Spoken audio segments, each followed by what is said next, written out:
Hey guys, what's up? Lightboltjoe here. Today we're going to discuss the 2010 animated feature film Toy Story 3. Walt Disney Pictures, Walt Disney Studios, and Pixar Animation Studios came together with this film yet again.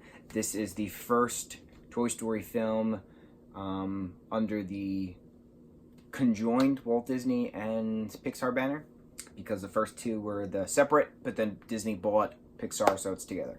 So this film is 11 years after the second one.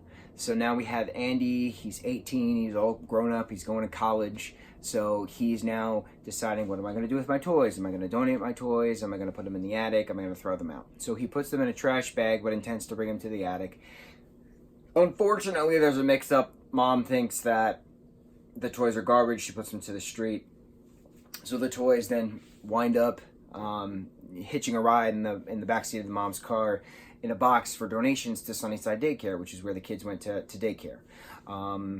They go to the daycare. They meet a bunch of different new toys at Sunnyside Daycare. Lotso the bear runs the place. He smells like strawberries. He is a warlord. He is a prison keeper. What's the word I'm thinking of? Warden. There you go. So eventually, Woody gets to this girl Bonnie's house by mistake because she puts him in his backpack, and then he meets Bonnie's toys, and then Woody goes back to Sunnyside, breaks out Andy's toys, but then Lotso tries to kill everybody, essentially. Lotso goes crazy.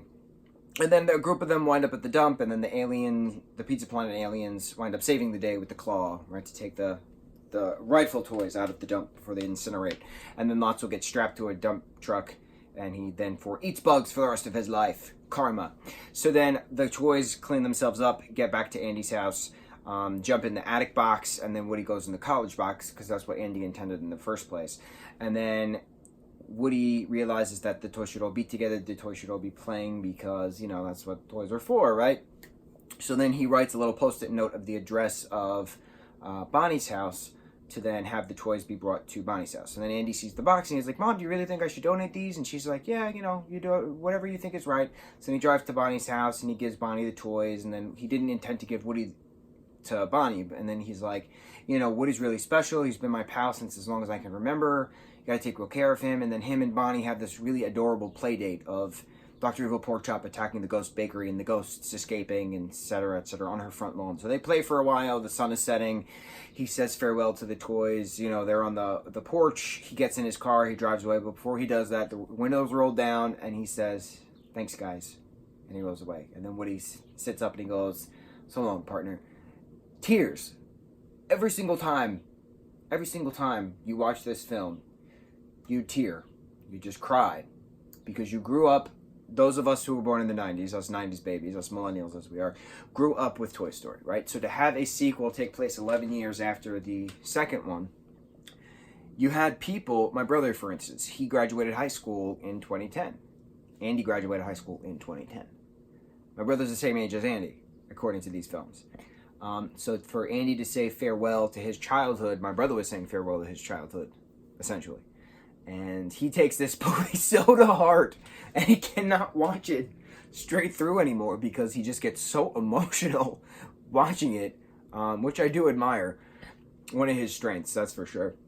It's a very tough movie to watch because it literally shows an ending and a beginning, and the next chapter of these lives, of Annie's life and of Bonnie's life, Bonnie getting these toys.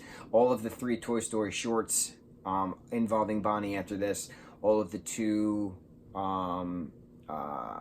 TV films, Toy Story of Terror or something like that, and then Toy Story The Time That Forgot or something like that. Those are all around Bonnie as a whole, and then Toy Story 4 is around Bonnie as well.